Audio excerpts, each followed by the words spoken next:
Hi, Scott Orland with Cinema-Magazin. It is my pleasure to be standing next to the lovely and talented Scarlett Johannson, this time for the movie called Hitchcock. Now, it's based on the experience that Alfred Hitchcock and his wife had in making the movie Psycho, and Scarlett plays Janet Leigh. What is your own relationship to Psycho? I mean, because that movie has such an indelible impression upon people with movies. I always loved Psycho. I saw it when I was a kid, and you know, it left quite an impression on me. I think as much as anybody who's seen it, it's absolutely terrifying. I've seen it many times. I mean, But there's that one scene in the movie that everybody talks about, which is a shower scene. Well, there's a couple of yes, there's that. You have to go through that. I do have to go through that. There's that scene. There's this scene where you know, the detective's like falling down the stairs. That awful scene. There's that scene where you know, the chair spins around, and you know, the big reveal at the end. And I mean, there's a lot of scary stuff in there, I think, but it's more the suspense, the build up, and then, you know, he hits you with just the right you know, just the right key, you know. He was perfect at that. Interviewing Meryl Streep, she talks about the way that she sometimes forms a performance is putting on a wig. It's getting her hair just right.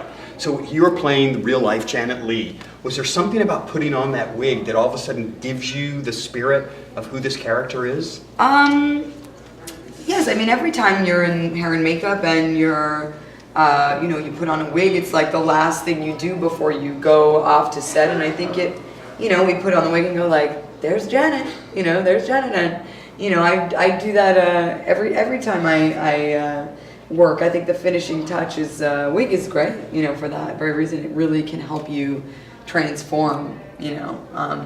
I've realized as I've worked more and more and gotten older how wonderful it is actually to wear a wig, and it can just change your whole look, you know. It's simple, but it's effective. First of all, you're not old. She's still very young. And just a last question. My old age. Never. Just a last question for you. What's really fascinating about this movie is America back in the 1950s and the 1960s was the ratings board about what could be seen. You could have your leg over this way and you couldn't. And there's that whole sequence that you have where he's filming like in the bed that they may have to go back and reshoot. Does it seem mind-boggling in today's time about what the acceptance was of what was in movies? No,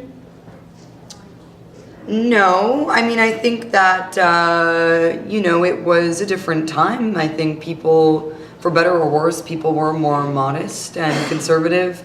You know, of course, with the, you know, movement in the 60s, and then, of course, the movement in film in the 70s, I mean, it became very much about naturalism and, you know, and you know, accepting the human body, and you know, now we're seemingly on one or the other. So it's like either you do a film and it's either we're incredibly conservative, but for some reason we have a problem with nudity, but we don't have a problem with violence or, you know, anything that's, you know, absolutely gruesome. I mean, people have they love really very twisted things, you know.